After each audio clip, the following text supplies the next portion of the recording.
சென்னையில உள்ள எக்ஸ்பென்சிவான காலனில சாரதா நிலையம் அப்படிங்கிற ஒரு பெரிய பங்களா இருந்தது. அந்த வீட்டு முதலாளி பிரசாத் ரொம்ப நல்ல மனுஷன்.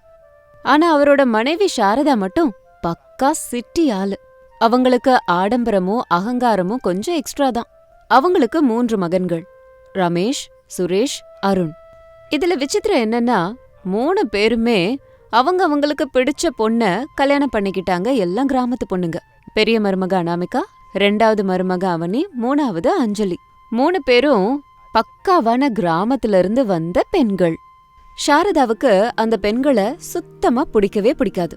ஒரு நாள் காலையில ஒரு 8 மணி இருக்கும். வீட்ல சோஃபால கால் மேல கால் போட்டு உட்காந்துட்டு இருந்தாங்க சாரதா. கையில காஃபி கப் இருந்துச்சு.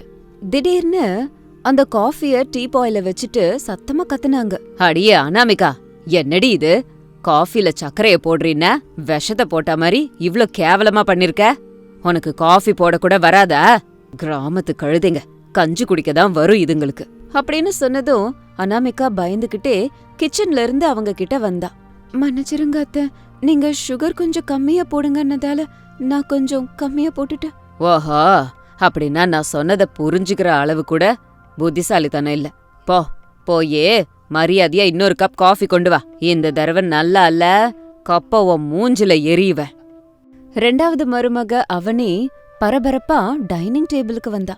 அந்த பதட்டத்துல கையில இருந்த பிளேட் தவறி டமால்னு கீழே விழுந்துச்சு.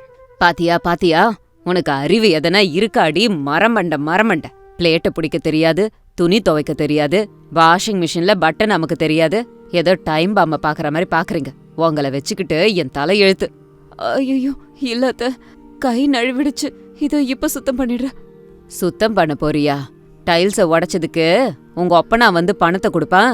அந்த துணிமணிய பாரு, எப்ப பார்த்தாலும் கரியும் அழுக்குமாச்சே. சிட்டில இருக்கோங்கிற ஞானம் இருக்கா? மாடர்ன் ட்ரெஸ் போட்டுக்க தெரியாது, ஒரு ஃபேஷன் தெரியாது. என் மானத்தையே வாங்கிக்கிட்டு இருக்கீங்க. 3வது மருமக அஞ்சலி அந்த இடத்துக்கு வந்தா. அவ கையில ஒரு சட்டை இருந்தது. அத்த, அவரு ஆபீஸ் போய்கிட்டு இருக்காரு. இந்த சட்டையில பட்டன் அந்து போச்சு. ஊசியும் நூலும் எங்க இருக்குன்னு தெரியல. அத கேட்ட சாரதா ஆச்சரியமா திமிரா சிரிச்சு, ஐயோ கடவுளே, பட்டன் தைக்க கூட வராதா? கல்யாணம் எதுக்கடி பண்ணிக்கிட்ட? வெக்கம் கெட்டவளே. அந்த மூலையில சியூயிங் மிஷின் இருக்குல்ல, அது எதுக்கு? சாமி கும்பிடுறதுக்கா வச்சிருக்கேன். அதை யூஸ் பண்றதானே? அதுவா, அது அத்தை, எனக்கு அந்த மிஷினை எப்படி யூஸ் பண்றதுன்னு சுத்தமா தெரியாது. எங்க ஊர்ல போதும் ஊர் பெருமை பேச வந்துட்டா. கையால தெப்பாலாம் கையால. இந்த காலத்துல மிஷின் யூஸ் பண்ண தெரியாதவ, படிக்க தெரியாதவ என் வீட்டுக்கு வந்து ஒழிஞ்சிட்டான். உங்களால என் புள்ளைங்க கூட பாழாவறானுங்க. எல்லாம் என் தலை எழுத்து. பக்கத்து வீட்டு மருமகளுங்களை பாருங்க, பார்லர் வைக்கிறாங்க, பொட்டிக்கு வைக்கிறாங்க. நீங்க என்னடானா கிச்சன்ல கரண்டி எடுக்கிறத தவிர வேற ஒன்னும் தெரியாது. அந்த நேரத்துல பிரசாத் அந்த இடத்துக்கு வேகமா வந்தாரு. ஏமா சாரதா, இதுக்காக ஏன் இந்த பொண்ணுங்களை இப்படி திட்டுறா? அவங்க கிராமத்துல இருந்து வந்தா என்ன, வேலை தெரியாதா? சொல்லி கொடுத்தா யார் வேணா கத்துக்கலாமே. என்னத்த கத்துக்கிறாளுங்க? கல்யாணம் ஆகி 1 வருஷம் ஆகுது. இப்ப வரைக்கும் மிக்ஸி போட பயம், அவன் யூஸ் பண்ண பயம். இவளுகளோட என்னால போராட முடியல. நாளைக்கு என் ஃப்ரெண்டுங்க பார்ட்டி இருக்கு. இவளுகளை பார்த்து எல்லாரும் சிரிப்பாளுங்க. அது கேட்ட உடனேயே 3 மருமகள்களும் தலை குனிஞ்சாங்க. அப்போ ரமேஷ், சுரேஷ், அருண் 3 பேரும் அங்க வந்தாங்க. அம்மா ப்ளீஸ்மா, காலையில எதுக்கு இந்த சண்டை? அனாமிகா ரொம்ப நல்லா சமைக்கிறா. உனக்கு பிடிக்கலன்னா வெளியில இருந்து வாங்கி சாப்பிடு. பாத்தீங்களா, பொண்டாட்டிங்க வந்ததும் அம்மாவை எப்படி பேசுறானுங்கன்னு? இதுதான் இந்த கிராமத்து பொண்ணுங்கள்ட்ட இருக்க மந்திரம். சரி, எல்லாரும் கேளுங்க. நாளைக்கு சாயந்தரம் என் கசின் சுலோச்சனா அவ பொண்ணோட அமெரிக்கால இருந்து வராங்க. அவங்க பணக்காரங்க. அவங்க எதிரில உங்க வாய திறந்து என் மானத்தை வாங்கிடாதீங்க. வெளியவே வராதீங்க. உங்க கிராமத்து வாசத்தை காமிச்சு என் மானத்தை வாங்காதீங்க. புரிஞ்சுதா? அத கேட்டதும் 3 மருமகள்களும் சரின்னு சொன்னாங்க. மறுநாள் காலையில விடிஞ்ச உடனேயே சாரதா வீட்டையெல்லாம் சுத்தம் பண்ணிட்டு விலை உயர்ந்த புடவை கட்டிக்கிட்டு சோஃபால உட்காந்துருந்தாங்க. பட்டு புடவையில விலை உயர்ந்த நகையோட சோஃபால உட்காந்து காத்திருந்தாங்க. அனாமிகா, அவனி, அஞ்சலி 3 பேரையும் கிச்சன்ல இருக்கணும்னு திட்டவட்டமா சொல்லிட்டாங்க சாரதா. அன்னைக்கு சாயந்தரம் 6 மணிக்கு சாரதா வீட்டு முன்னாடி பெரிய கார்ல சுலோச்சனாவும் அவங்களோட பொண்ணும் வந்து இறங்குனாங்க. Hi Sharada, how are you? வீடு ரொம்ப நல்லா இருக்கே. Hello Sulochana, welcome. வாங்க வாங்க வந்து உட்காருங்க. பிரயாணம்லாம் நல்லபடியா முடிஞ்சுதா? Oh aunty, it was tiring. By the way, உங்க டாட்டர் இன் லாஸ் எங்க? I want to meet them. அவங்க கிச்சன்ல ஏதோ ஸ்பெஷல்லா சமைச்சுக்கிட்டு இருக்காங்கம்மா. கொஞ்சம் பிஸியா இருக்காங்க. பரவாயில்ல, என்ன கூப்பிடு. ஓ மருமகளுங்க எல்லாரும் மாடர்ன் தானே, அப்புறம் என்ன கிச்சன்ல? மாடர்ன் தான், ஆனா ஒண்ணு கொஞ்சம் ஷை. அதுக்குள்ள ஒரு பிரச்சனை வந்துருச்சு. சாரதா கேட்டரிங் ஆளுங்களுக்கு ஃபோன் பண்ணா ஸ்விட்ச் ஆஃப்னு வந்தது. அவங்க ஆர்டர் பண்ண பீட்சா, பாஸ்தா எதுவுமே இப்ப வராது. சாரதாக்கு வேர்க்க ஆரம்பிச்சிருச்சு. என்ன சாரதா, டென்ஷனா இருக்க? டின்னர் ரெடியா? எங்களுக்கு ஒரே பசியா இருக்கு. அப்போ சாரதா அங்கிருந்து போய் கணவன் பிரசாத் கிட்ட கிசுகிசுன்னு பேசினாங்க. ஏனாங்க, அந்த கேட்டரிங் பைய போனை எடுக்க மாட்டாங்க. இப்ப இவங்களுக்கு என்னத்த செஞ்சு கொடுக்கறது? என் மானமே போயிடும் போல இருக்கே. நான் முதல்லயே சொன்னேன், வீட்லயே சமைக்கலான்னு சொன்ன. இப்ப பாத்தியா என்ன பண்றது? அப்போ அதே நேரத்துல ரியா போட்டிருந்த எக்ஸ்பென்சிவான கவுனோட ஜிப்பு கிழிஞ்சு போயிடுச்சு. Oh my god mom, my dress is ruined. இது எவ்வளவு எக்ஸ்பென்சிவ் தெரியுமா? நான் வாட் டு டு? என்கிட்ட வேற எந்த ட்ரெஸ்ஸும் இல்ல. ஐயோ சாரதா, உன்கிட்ட வேற ஏதாவது நல்ல ட்ரெஸ் இருக்கா? இல்லனா அவ ட்ரெஸ் தைக்கவாவது வேணும், இல்லனா இவ பயங்கரமா கோவப்படுவா. இந்த ராத்திரி வேளையில நான் எங்க போய் டெய்லரை தேட வேண்டியம்மா? சரி, சேஃப்டி பின் போட்டுக்கலாமா? Oh no way aunty, no way. Pin போட்டா என் ட்ரெஸ் வீணா போயிடும். எனக்கு மிஷின் ஸ்டிச்சஸ் மாத்திரம் தான் வேணும். To you have a machine? மிஷின்லாம் இருக்கு, அத யூஸ் பண்ண யாருக்கும் தெரியாது. கிச்சன்ல இருந்த மருமகள்கள் எல்லாத்தையும் கவனிச்சாங்க. அனாமிகா, அவனே, அஞ்சலி ஒருத்தர் பார்த்து பேசிக்கிட்டாங்க. அக்கா, அத்தைக்கு பெரிய பிரச்சனை, நம்ம ஏதாவது பண்ணி ஆகணும். அத்தை தான் நம்மள வரவேணான்னு சொன்னாங்கல்ல. ஆனா இது நம்ம வீட்டு மானமாச்சே, அத்தை திட்டினாலும் பரவாயில்ல, நம்ம போயிரலாம் அப்படின்னு நினைச்சு 3 மருமகள்களும் தைரியமா அங்க வந்தாங்க. அத்த, அந்த ட்ரெஸ்ஸ கொடுத்தீங்கன்னா நான் சரி பண்ணி தரேன். அப்போ சாரதா கோபமா அவங்கள பார்த்தாங்க. நீயா, உனக்கு என்ன தெரியும்? அது டிசைனர் ட்ரெஸ், ஏதாவது ஏடாகுடம் பண்ணேன்னா பாழாயிடும். உள்ள போங்க. Please aunty, let them try. I have no other option. அப்படின்னு சொன்னதும் அவனி சிரிச்சுக்கிட்டே ட்ரெஸ்ஸை கொண்டு போய் அங்க இருந்த டெய்லரிங் மிஷின்ல வச்சு தைச்சான். சாரதா, ஐயோ இன்னைக்கு என் மானம் போக போகுதுன்னு நினைச்சாங்க. ஆனா அவனே வெறும் 5 நிமிஷத்துல ட்ரெஸ்ஸை தைச்சு முடிச்சிட்டான். அந்த ட்ரெஸ் பார்க்க ரொம்ப நேர்த்தியா, கிழிச்சல் தெரியாம, அதுக்கு மேல ஒரு சின்ன எம்ப்ராய்டரி டிசைனை கூட போட்டு மறைச்சிருந்தா. இந்தாங்க எடுத்துக்கோங்க. அப்ப ரியா அந்த ட்ரெஸ்ஸை பார்த்து ஆச்சரியப்பட்டு, wow, it's so beautiful. Aunty, உங்க மருமகளுக்கு ஃபேஷன் டிசைனிங் தெரியுமா? எவ்வளவு பெர்ஃபெக்ட்டா ஸ்டிச் பண்ணிருக்காங்க அப்படின்னு சொன்னதும் சாரதாக்கு பேச்சே வரல. அவங்க அவனிய குழப்பத்தோட பார்த்தாங்க. அப்போ அனாமிகா முன்னாடி வந்தா. அத்தை, சாப்பாடு வெளியில இருந்து வரலன்னு நான் கேள்விப்பட்டேன். பசிக்குதுன்னு சொன்னாங்க இல்லையா? 1/2 மணி நேரம் டைம் கொடுத்தீங்கன்னா நான் சமைச்சு தரேன் அத்தை. நீயா? உங்க கிராமத்து மனம் இவங்களுக்கு பிடிக்காது, அவங்களுக்கு பீட்சா வேணும். வேணா சாரதா, எங்களுக்கு ஒரே போர் அடிக்குது. ஏதாவது நல்ல ட்ரெடிஷனல் ஃபுட் இருந்தா சொல்லுங்க. அனாமிகா, அஞ்சலி உடனடியா கிச்சனுக்குள்ள போய் வெறும் 1/2 மணி நேரத்துல சுட சுட ராகி களி, நாட்டுக்கோழி குழம்பு, எண்ணெய் கத்திரிக்காய் பாயசம், கோங்குரா பச்சடியும் ரெடியா இருந்தது. டைனிங் டேபிள்ல வாழை இலை விரிக்கப்பட்டு இருந்தது. அந்த வாசனைக்கு 2 பேரும் மெய் மறந்து போயிட்டாங்க. அற்புத சாரதா, நான் 5 ஸ்டார் ஹோட்டல்ல கூட இவ்ளோ நல்ல ருசிய பார்த்ததில்ல. இந்த எண்ணெய் கத்திரிக்காய் குழம்பு, oh my god. Aunty, your daughter-in-laws are great. ஒருத்தவங்க ஃபேஷன் டிசைனர், இன்னும் 2 பேரு மாஸ்டர் ஷெஃப்ஸ். அத பார்த்துட்டு சாரதாவுக்கு என்ன பேசுறதுன்னே புரியல. அவங்க இவ்ளோ நாள் யார வேலைக்கு ஆகாதவங்கன்னு திட்டினாங்களோ அவங்க தான் இன்னைக்கு இவங்க மானத்தையே காப்பாத்திருக்காங்க. சாப்பாடு முடிஞ்சதுக்கு அப்புறம் சுலோச்சனா சாரதா கிட்ட வந்து, சாரதா, you're so lucky. இந்த காலத்துல எவ்வளவு டேலண்ட் இருந்தோம், இவ்ளோ அடக்கமா இருக்கிற மருமகள்கள் கிடைக்கிறது அதிர்ஷ்டம். இவங்களுக்கு தைக்கலாம் தெரியாதுன்னு சொன்ன, நல்லா தைக்கிறாங்க, சூப்பரா சமைக்கிறாங்க, மல்டி டேலண்டட் அப்படின்னு சுலோச்சனா சொல்லிட்டு போகும்போது அஞ்சலி தான் சொந்தமா தயாரிச்ச ஒரு ஹேண்ட்லூம் பேக்க ரியா கிட்ட கொடுத்தா. Oh my god, is this handmade? இதனோட காஸ்ட் யூஎஸ்ல எவ்வளவு தெரியுமா? Thank you so much அப்படின்னு சொல்லிட்டு போகும்போது சாரதா முகத்துல ஈ அடல. வீடு ஒரு நிசப்தமா இருந்தது. 3 மருமகள்களும் பயந்துகிட்டு கிச்சனுக்குள்ள போனாங்க. நெல்லுங்க, அப்படின்னு சொன்னதும் எல்லாரும் நின்னாங்க. ரமேஷ், சுரேஷ், அருண் கூட பயந்துகிட்டே நின்னாங்க. அம்மா மறுபடியும் திட்ட போறாங்கன்னு அவங்களும் நினைச்சிட்டு நின்னாங்க. சாரதா மெதுவா எழுந்திருச்சு அவங்க கிட்ட வந்தாங்க. சாரதாவோட கண்கள்ல கண்ணீர் வந்துச்சு. என்ன மன்னிச்சிருங்கம்மா. அத்த, என்னது இது? நீங்க பெரியவங்க. இல்லம்மா, வயசுல தான் நான் பெரியவ, ஆனா புத்தியில சின்னவ. இவ்ளோ நாளா உங்கள கிராமத்து பொண்ணுங்க, கையால் ஆகாதவங்க அப்படின்னு என்னென்னவோ சொல்லி உங்களை அவமானப்படுத்தியிருக்க. ஆனா நிஜமான நாகரிகம் துணிலையோ பாஷையிலையோ இல்லங்கறத மத்தவங்க கிட்ட இருந்து என்ன காப்பாத்தும் போது இன்னைக்கு நான் புரிஞ்சுக்கிட்டேம்மா அப்படின்னு சொல்லி சாரதா அவனிய பார்த்தாங்க. அம்மா, உனக்கு மெஷின்ல தைக்க தெரியாதுன்னு உன்னை எவ்வளோ கேவலமா பேசின. ஆனா டிசைனர் ட்ரெஸ்ஸ ரொம்ப அழகாக்குன. உன்னோட திறமைய நான் இன்னைக்கு புரிஞ்சுக்கிட்டேன். அஞ்சலி, உன் ஹேண்ட் ஒர்க்கை பார்த்து அந்த ரியா எவ்வளோ சந்தோஷப்பட்டா இல்லையா? அப்படி சொல்லிட்டு இருக்கும்போது பிரசாத் சின்ன புன்னகையோட பொண்டாட்டி கிட்ட வந்தாரு. இப்போவாவது புரிஞ்சுக்கிட்டிய சாரதா? கிராமத்து பொண்ணுங்கன்னா வேலையெல்லாம் தெரியாம இல்ல, அவங்களுக்கு எல்லாம் தெரியும். நம்மள மாதிரி அவங்க அத பந்தா பண்ணிக்க மாட்டாங்க, அவ்வளவுதான். ஆமாங்க, உண்மைதான். மிஷின் இல்லைன்னா கூட பொழைச்சிக்கிற திறமை அவங்க கிட்ட இருக்கு. ஆனா நாம கரண்ட் போயிட்டா கந்தல் ஆயிடுவோம். ஆனா இவங்க எந்த சூழ்நிலையிலயும் வாழ்வாங்க. அம்மா அனாமிகா, நாளையில இருந்து சமையல் அறையில உனக்கு பிடிச்சத செய். அவனே உங்க அம்மா கொடுத்த தையல் மிஷினை எடுத்து வைமா, உனக்கு பிடிச்சத தைச்சிக்கோ. அஞ்சலி, நீ அந்த ஹேண்ட்பேகு ஹேண்டிகிராஃப்ட் பொருளை செய். வேணும்னா என் ஃப்ரெண்ட்ஸ் எல்லாருக்கும் வித்துக்கோ. 3 பேரும் 3 மருமகள்களும் சந்தோஷமா கண்ணீர் விட்டாங்க. தேங்க்யூ அத்தை, இதை விட எங்களுக்கு வேற என்ன வேணும்? தேங்க்ஸை எனக்கு சொல்லாதம்மா, அந்த கடவுளுக்கு சொல்லுங்க, உங்கள மாதிரி மருமகளை எனக்கு கொடுத்ததுக்கு.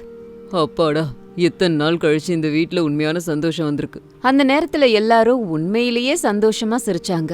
அன்னையிலிருந்து சாரதாவோட அகங்காரம் போச்சு. மருமகள்களை சொந்த மகள்கள் மாதிரி பாத்துக்க ஆரம்பிச்சாங்க. அவங்க கூட மாமியாருக்கு அவங்களுக்கு தெரிஞ்ச விஷயங்களை கத்து கொடுத்து அந்த சம்பிரதாயத்தையும் விட்டு கொடுக்காம நல்ல மருமகள்களா வாழ்ந்தாங்க. இது இன்னைக்கு ஸ்டோரி. இதே மாதிரி இன்னொரு ஸ்டோரியோட உங்களை மறுபடியும் மீட் பண்றேன். அது வரைக்கும் பாய் பாய். அமைதியும் மகிழ்ச்சியும் நிறைஞ்ச வீடுதான் பிரசாதோட வீடு. ஆனாலும் அந்த வீட்லயும் ஏழ்மை தலைவிரிச்சு ஆடுச்சு. பிரசாதோட மகன் ரமேஷ் அவனோட சின்ன வயசுலயே அப்பா படுற கஷ்டத்தை எல்லாம் பார்த்துட்டு அவனோட படிப்பை அப்படியே நிறுத்திட்டு கூலி வேலைக்கு போனான். அந்த சம்பாதனையில தன்னோட 2 தம்பிங்க சுரேஷ், அருண பட்டணத்துல பெரிய படிப்பு படிக்க வச்சான். ரமேஷ் செஞ்ச தியாகத்தினாலதான் அவங்க 2 பேரும் இன்னைக்கு பெரிய உத்தியோகத்துல இருக்காங்க. ரமேஷ் அதே ஊரை சேர்ந்த ஏழை பொண்ணான அனாமிகாவை கல்யாணம் பண்ணிக்கிட்டான். அனாமிகா ரொம்ப நல்ல பொண்ணு. டே ரமேஷா, இங்க வா, கொஞ்ச நேரம் இங்க வந்து உட்காரு. இந்த பால் கறக்கிறது, நில வேலை செய்யறது சின்ன வயசுல இருந்து உனக்கு பழக்கமான வேலைதான். ஆனா அன்னைக்கு நீ படிச்சிருந்தேனா இன்னைக்கு ஏசி ரூம்ல உட்காந்து உன் தம்பிங்க மாதிரியே பெருசா ஒரு உத்தியோகம் பண்ணிந்திருக்கலான்னு தோணுது. உன்னோட தியாகத்தை நினைக்கும் போது என் நெஞ்சமெல்லாம் வலிக்குது. என்னால உனக்கு எதுவும் செய்ய முடியலையே. அப்பா, தம்பிங்க நல்லா இருந்தா நான் நல்லா இருக்க மாதிரி. சுரேஷும் அருணும் பெரிய பெரிய கம்பெனில வேலை செய்யறாங்க. ஊருக்குள்ள இருக்கிற எல்லாரும் சுரேஷை பத்தியும் ரமேஷை பத்தியும் நல்ல விதமா பேசும்போது என் உடம்புக்குள்ள 100 யானைக்கு உண்டான பலம் வருதுப்பா. அவங்க மரியாதை தான் ஏன் மரியாதை. அது மட்டுமா, அனாமிகா வந்ததுல இருந்து எனக்கு எந்த பிரச்சனையும் இல்லை. அவ என்ன மட்டும் இல்ல, இந்த வீட்டையும் ரொம்ப நல்லா பாத்துக்கிறாளே. அவ இருக்கும்போது எனக்கு என்னப்பா குறை? ரமேஷ் சொன்னது உண்மைங்க. அனாமிகா வந்த நேரம் அந்த 2 பசங்களுக்கும் பெரிய பெரிய இடத்துல வேலை கிடைச்சது. நம்ம ரமேஷுக்கு ஏதோ சிம்பிளா மேரேஜ் பண்ணோம். ஆனா நம்ம மத்த பிள்ளைங்களுக்கு ஊரெல்லாம் மெச்சிக்கிற மாதிரி ஆடம்பரமா கல்யாணம் பண்ணணும். அவனுங்க என்னப்படியே அந்த பணக்கார பொண்ணுங்களுக்கு கல்யாணம் பண்ணி வைப்போம். நமக்கு சொத்து இல்லைன்னாலும் நம்ம மனசு இந்த கல்யாணத்துக்கு ஒத்துக்கிட்டோம். அத்த, அவருக்கு அவங்க தம்பினா உயிர். அவங்களுக்காக தானே இவரு எப்பவும் யோசிச்சுட்டே இருக்காரு. நம்ம ஏழைங்களா இருக்கலாம், ஆனா நம்ம வீட்ல இருக்க பாசத்தை பார்த்து அவங்க பிரமிச்சு போயிருப்பாங்க. அவனையும் அஞ்சலியும் பட்டணத்துல பெரிய இடத்துல வளர்ந்த பொண்ணுங்க. அவங்க இந்த சின்ன குடிசை வீட்ல எப்படி வாழ்வாங்கன்னு யோசிச்சிங்களா அத்த? ஆனா ஒண்ணு, நம்ம அன்பால அவங்க இந்த இடத்துல அட்ஜஸ்ட் பண்ணி இருப்பாங்கன்னு எனக்கு தோணுது. கொஞ்ச நாள் போனதும் சுரேஷுக்கும் அருணுக்கும் அவனி அஞ்சலியோட கல்யாணம் ஆச்சு. அனாமிகா அவகிட்ட இருந்த கொஞ்ச நஞ்சு தங்க நகைகளை எல்லாம் கூட சுரேஷ் அருணோட கல்யாண செலவுக்கு எடுத்து கொடுத்துட்டான். சுரேஷும் அருணும் பெரிய பெரிய பேங்க்ல நிறைய பர்சனல் லோன் வாங்கினாங்க. புது மருமகளுங்க அவனி அஞ்சலி வீட்டுக்குள்ள வந்தாங்க. அவங்க இந்த வீட்டுக்குள்ள வரும்போது குளிர்காலங்கிறதுனால அட்ஜஸ்ட் பண்ணிக்கிட்டாங்க. ஆனா இப்ப கோடை காலம் வந்ததும் 2 பேராலையும் அட்ஜஸ்ட் பண்ணவே முடியல. ஒரு நாள் மதிய நேரத்துல சூரியன் வெப்பத்தை கக்கிக்கிட்டு இருந்தாரு. அந்த பழைய ஓட்டு வீடு அனல உள்ள வாங்கிட்டு இருந்தது. அவனி அஞ்சலி முகத்துல ஒரே வேர்வை. சுரேஷ், நான் ஏற்கனவே சொன்னேன், இந்த நரகத்துல என்னால இருக்க முடியாதுன்னு. எங்க வீட்ல வீடு முழுக்க சென்ட்ரலைஸ்ட் ஏசி. இந்த வீட்ல என்னடானா அனல் காத்து வீசுது. ஃபேன் போட்டா நெருப்பு எறிகிற மாதிரி இருக்கு. இந்த ஹீட்ல என்னோட ஸ்கின்ல ரேஷஸ் வருது. என்னால இங்க மூச்சு கூட விட முடியல. ஆமா அருண், என்னால கூட முடியலப்பா. கிச்சன்ல அந்த அனாமிகா அக்கா சமைக்கிறாங்க. அந்த கிச்சன்ல இருந்து வர்ற ஹீட், இந்த ஃபேன்ல இருந்து வர்ற ஹீட், இதெல்லாம் சேர்ந்து என்ன உரிக்கிறோம் போல. ஒரு தண்ணி குடிக்கலான்னு போனா தண்ணி கூட ஏன் இவ்ளோ சூடா இருக்கு? ஒண்ணு நம்ம சீக்கிரம் பட்டணம் போகணும், இல்லனா இங்க புதுசா ஒரு வீட வாங்கி அங்க போகணும். அஞ்சலி, அவனி, நீங்க கொஞ்சம் புரிஞ்சுக்கோங்க. நம்ம இந்த வீட்டை விட்டு வெளியே போனா அப்பா ரொம்ப வருத்தப்படுவாரு. அண்ணா எங்களுக்காக எவ்வளோ கஷ்டப்பட்டிருக்காரு, அது உங்களுக்கும் தெரியும்ல. நம்ம இந்த வீட்டை விட்டு போயிட்டா அவங்க தனியாயிடுவாங்க. இதையா நீங்க யோசிக்க மாட்டேங்கிறீங்க? சுரேஷ், இந்த சென்டிமெண்ட்ல எங்களோட ரேஷஸ் சரி பண்ணாது. எங்க ஆரோக்கியம் எங்க பாழாகுது. நேத்துல இருந்து டீஹைட்ரேட் ஆகி தலைவலிக்குது. நான் சாயந்தரமே என் பொருளெல்லாம் எடுத்துக்கிட்டு வெளியில போறேன். நீங்க வரீங்களா வரலையான்னு எனக்கு கவலை இல்லை. என்னால இந்த நெருப்பு குண்டத்துக்குள்ள இருக்க முடியாது. அண்ணா, இப்போ என்ன பண்றது? இவங்க நம்ம பேச்சை கேட்கவே மாட்டாங்களே. அந்த வாடகை வீட்டுக்கு நான் அட்வான்ஸ் கொடுத்துட்டேன். கடனோட பாரம் ஒரு பக்கம், மனைவிகளோட நச்சரிப்பு இன்னொரு பக்கம். சுரேஷ், அருண் 2 பேரும் வேற வழியே இல்லாம அம்மா அப்பா கிட்ட உண்மையை சொல்லிட்டு அந்த ஊர்ல இருந்த பெரிய மாளிகை மாதிரியான வீட வாடகைக்கு எடுத்தாங்க. சுரேஷும் அருணும் பொண்டாட்டிங்க கூடவே போனதுனால சாரதா பிரசாதோட மனசு வேதனைப்பட்டுச்சு. அந்த பழைய வீடு மறுபடியும் நிசப்தமாயிடுச்சு. ஒரு சாயந்தர வேளையில பிரசாத் வாசல்ல உட்காந்து எதையோ பாத்துக்கிட்டு இருந்தாரு. சாரதா வீட்டுக்குள்ள உட்காந்து அழுதுகிட்டு இருந்தாங்க. பாத்தீங்களாங்க, நம்ம பார்த்து பார்த்து வளர்த்த பிள்ளைங்க வெயில் தாங்க முடியாம நம்மள விட்டு போயிடுச்சுங்க. இந்த வீடு பழசானது நம்ம தப்பா? நம்ம வறுமைதான் நம்மள இப்படி பிரிச்சிடுச்சுங்க. என்னால ஒருவா சாப்பாடு கூட சாப்பிட முடியறதில்ல. இது நம்ம தப்பு இல்ல சாரதா, இதெல்லாம் காலத்தின் கட்டாயம். இந்த பணக்கார பொண்ணுங்களுக்கு இந்த வறுமை புழுக்கம் இதெல்லாம் பழக்கமே இல்ல. நம்ம பிள்ளைங்களுக்கும் வேற வழி இல்லாம தானே போனாங்க. டே ரமேஷா, நீயும் போயிடுடா. அனாமிகாவும் நல்லா இருக்கட்டும். உனக்கு எந்த பிரச்சனையும் இருக்க கூடாதுன்னு நினைச்சேன். ஆனா இந்த பழைய வீடே உங்களுக்கு பிரச்சனைன்னு தெரியாம போச்சு. அப்பா, என்னப்பா பேசிக்கிட்டு இருக்கீங்க? நான் அவங்கள படிக்க வச்சது அவங்க நல்லபடியா வாழணும்னு தான். அவங்க போனாங்கன்னா அதுக்கு நீங்க எப்படி பொறுப்பாக முடியும்? நீங்க இப்படி கஷ்டப்படும் போது தான்ப்பா என் மனசு தாங்க மாட்டேங்குது. உங்களை விட்டுட்டு நான் எங்கேயும் போக மாட்டேன். அப்ப தாகமா இருக்கேன்னு பிரசாத் அனாமிகா கிட்ட கொஞ்சம் தண்ணி எடுத்துட்டு வாமான்னு சொன்னாரு. தண்ணியை எடுத்துட்டு வரும்போது அனாமிகாவுக்கு ஒரு ஐடியா வந்துச்சு. மாமா, முதல்ல இந்த தண்ணிய குடிங்க. உங்க மனச கொஞ்சம் சாந்தப்படுத்துங்க. அவங்க நம்ம மேல கோபத்துல ஒண்ணும் போகல. அவங்களால இங்க இருக்கிற சூட தாங்க முடியாம போயிட்டாங்க. அவங்கள நம்ம வீட்டுக்கு மறுபடியும் அழைச்சிட்டு வர எனக்கு ஒரு யோசனை வந்திருக்கு. என்னோட யோசனை மூலமா நம்ம வீட்டை குளு குளுன்னு மாத்திரலாம். அது எப்படிமா? நம்மளால இந்த வீட்டை கல்லு வீடா மாத்துறதுக்கு உண்டான பணம் இல்லையே. லோன் எடுக்கிற தைரியமும் இல்ல. அவங்களுக்கு ஏசி வேணுமா? வீட்ல ஃபேனை போட்டாலே அனல் காத்து தான் வீசிக்கிட்டு இருக்கு. மாமா, இந்த பானையில தண்ணி ஏன் சில்லுன்னு இருக்குன்னு சொல்லுங்க. வெளியில 40 டிகிரி வெயில் இருந்தாலும் ஃப்ரிட்ஜ்ல இருக்க தண்ணியை விட இந்த தண்ணி குளு குளுன்னு இருக்கு இல்லையா? அது மண் பானைங்கிறதால சில்லுன்னு இருக்குமா? தண்ணியோட ஈரப்பதம் மண்ணுல இருக்கும்போது அதுல காத்தடிக்கும் போது சில்லுன்னு ஆகுது. சரியா சொன்னீங்க மாமா. இந்த மண்பானை வெளியில இருக்க சூட உள்ள கடத்தல, அதே மாதிரி உள்ள இருக்க சூட வெளியில அனுப்பாது. நம்ம வீட்டையும் இப்படி ஒரு பானையா மாத்தினா எப்படி இருக்கும்? என்னோட யோசனை என்னன்னா, இந்த மண்ணை வச்சு நம்ம எல்லாரும் ஒரு பிரத்யேகமான மாளிகை கட்டலாம். வீட்டை மண்ணால கட்ட போறியா? என்ன அனாமிகா, உன் யோசனை என்ன இப்படி இருக்கு? வீடுன்னா சிமெண்ட் மணலை வச்சு கட்டுவாங்க, இப்படி மண்ணை வச்சா கட்டுவாங்க? அத்த, அந்த காலத்துல எல்லாம் மண்ணு வீடுங்க தான். அப்ப எவ்வளவு நல்லா இருந்ததுன்னு உங்களுக்கு தெரியும்ல. நம்ம இப்ப இருக்க வீட்டு மேல மண்ணை ஒரு லேயரா நம்ம பூசி விட்டோம்னா இந்த வீடே ஒரு மண்ணால ஆன வீடு மாதிரி மாறிடும். வெளியில இருந்து வர்ற அனல் காத்து வீட்டுக்குள்ள வராது. இதுக்கு அதிக செலவும் ஆகாது. நம்ம ஊர் குமார செட்டிய கூட்டிட்டு வந்து அவரோட உதவியோட நம்ம இந்த வீட்டை மண்பானை வீடா மாத்தலாம். அம்மா, இதெல்லாம் சாத்தியமாகுமா? இதுக்கு முன்னாடி யாராவது இந்த மாதிரி செஞ்சு கேள்விப்பட்டிருக்கியா? ஒருவேளை மழை வந்தா அந்த மண்ணு கரைஞ்சிராதா? மாமா, இயற்கையோட அடிப்படையான விதிதான் இது.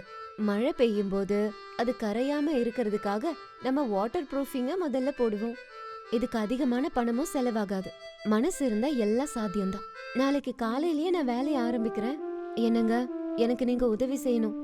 மறுநாள்ல இருந்து ஒரு வாரத்துல அந்த வீட்டை அவங்க நினைச்ச மாதிரி கட்டிட்டாங்க.